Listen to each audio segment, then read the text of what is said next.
భువనేశ్వరీదేవి ఆ స్తోత్రానికి సంతోషించింది.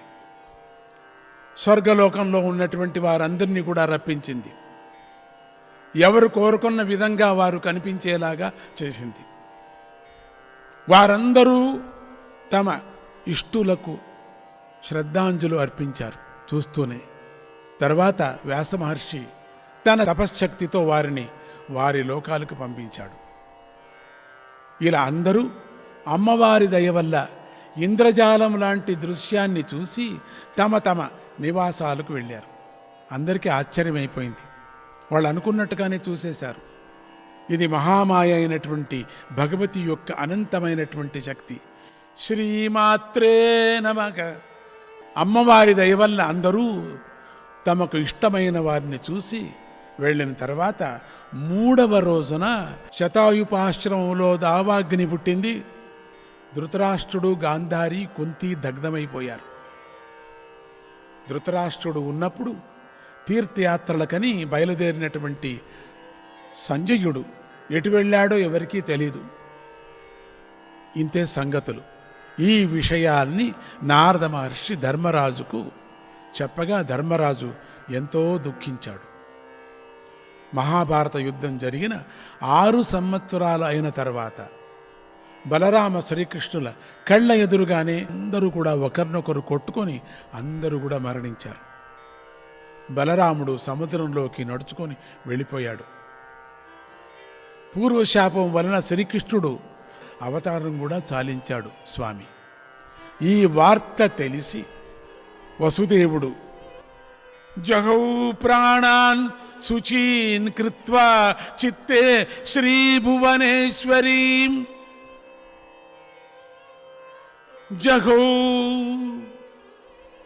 ప్రాణాన్ శుచీన్ కృత్వా చిత్తే శ్రీ భువనేశ్వరీం అని భువనేశ్వరుని ప్రార్థిస్తూ ప్రాణాలను కూడా విడిచిపెట్టాడు. శ్రీకృష్ణ పరివారం అంతా ప్రాణాలను విడిచిపెట్టారు. పాండవులు పరీక్షిత్తుకు రాజ్యాన్ని అప్పగించి మహాప్రస్థానం చేశారు. వాళ్ళంతా కూడా ఈ మహాప్రస్థానం అనేటువంటిది చాలా అపరూపమైనటువంటి ఘట్టం. ఇది తనువులు కూడా చాలించారు. ఇక పరీక్షిత్తు పరమధార్మికుడు, రాజర్షి.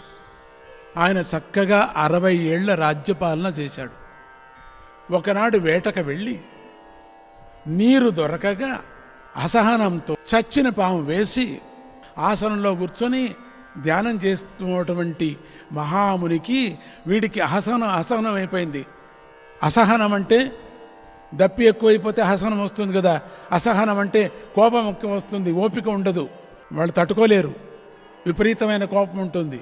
జపం చేస్తూ ఆసనంలో కూర్చున్నటువంటి కళ్ళు మూసుకొని ఆ మునికి మెడలో చచ్చిన పాము వేసేశాడు. మునిపుత్రుడి శాపానికి గురి అయ్యాడు. మునికుమారులు పరీక్షిత్తుకు మునికుమార శాపాన్ని చెప్పారు.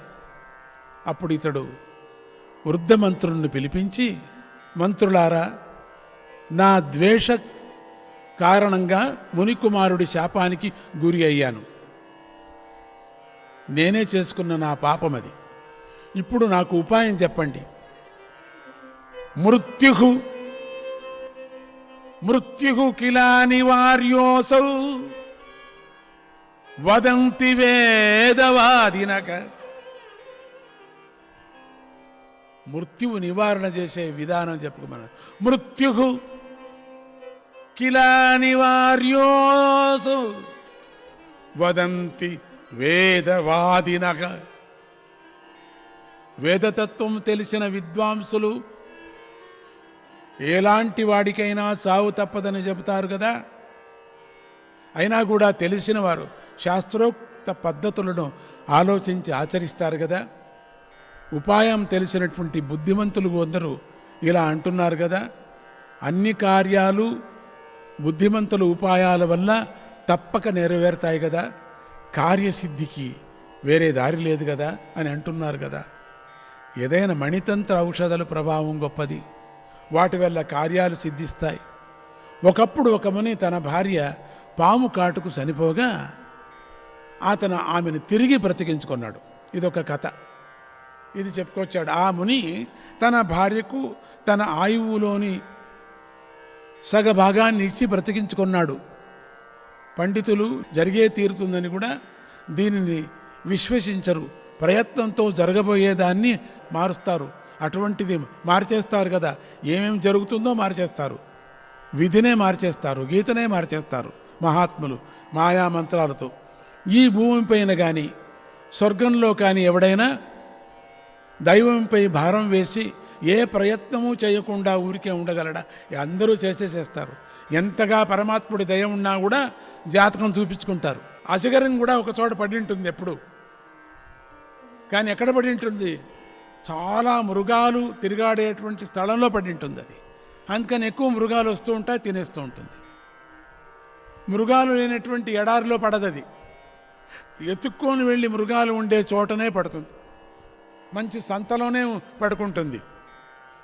పేరు చెప్తాం అజగర ఏమీ చేయదు అని. చేయకేమి, దాని యుక్తితోనే ముందుగానే ఏర్పాటు చేసుకొని నోరు తెరుచుకుంటుంది. అది మృగాలు పరిగెత్తుకొని దాంట్లో పడిపోతూ ఉంటుంది, మింగేస్తూ ఉంటుంది.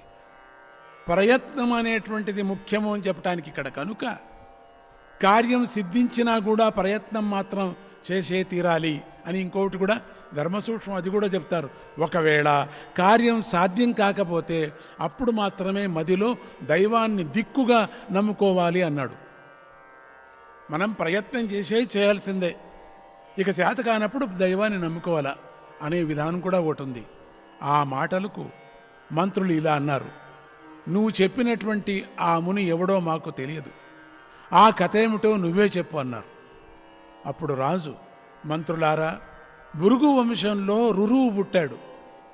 ఆ కాలంలో స్థూలకేశుడు అనేటువంటి తపస్వి ఉండేవాడు. ఆయన ధర్మాత్ముడు, సత్యసత్పురుషుడు. త్రిలోక సుందరి అయినటువంటి మేనక విశ్వవసు వల్ల గర్భం ధరించింది. ఆమె ఒకనాడు నదీ తీరంలో విహరిస్తూ పిల్లను ప్రసవించి విడిచిపెట్టి వెళ్ళిపోయింది. స్థూలకేశుడు తన ఆశ్రమంలో ఆ అందాల పాపను చూసి తీసుకొని ప్రమద్వర అనే పేరు పెట్టి ముద్దుగా పెంచుకుంటూ ఉండేవాడు.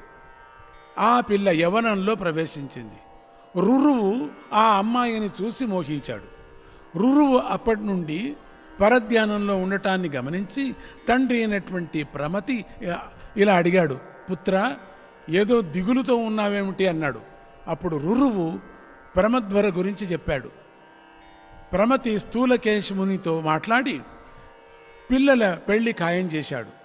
పెళ్లి ముహూర్తం నిశ్చయపడింది. ఒకనాడు ప్రమద్వర నిద్రిస్తూ ఉండగా ఆమెను పాము కాటు వేసింది. ఆమె మరణించింది. తన కూతురు ప్రాణాలు పోయినప్పటికీ ముఖంలో కాంతిరేఖ సన్నగిల్లక నేలపై పడి ఉన్నటువంటి ఆమెపై పడి స్థూలకేశుడు వలవలా ఏడ్చాడు. రురువు అక్కడికి వచ్చాడు. తన ప్రియురాలు మరణించడంతో రురువు చాలా దుఃఖించాడు. తాను కూడా ప్రాణాలు విడవాలి అనుకున్నాడు. కానీ అది మహాపాపం కనుక ఆ పని చెయ్యలేదు. నేను కూడా ప్రాణాలు విడిచాలనుకున్నాడు, చెయ్యకూడదు అనుకున్నాడు. అప్పుడు బాగా విచారించి రురువు స్నానం చేసి ఆచనం చేసి శుచిగా దోసిలి నిండా నీళ్లు తీసుకున్నాడు. యన్మయా సుకృతం కించత్, యన్మయా సుకృతం కించత్ కృతం దేవార్చనాధికం, కృతం దేవార్చనాధికం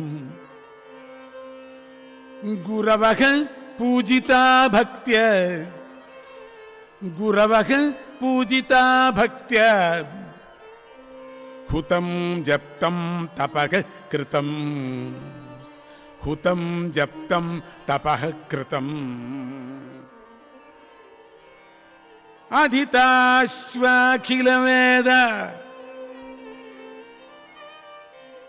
అధితాశ్వాఖిలవేద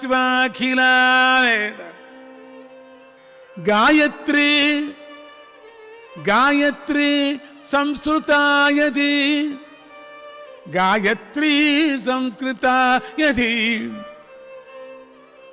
రవిరారాధితస్తేన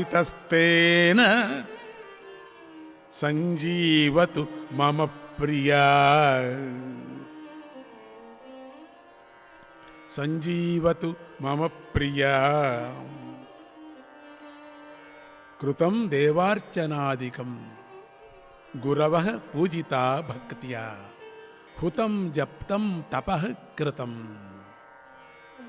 అధీతాస్వాఖిల వేద గాయత్రీ సంస్కృతా యది రవిరారాధితేస్తేన సంజీవతు మమ ప్రియ.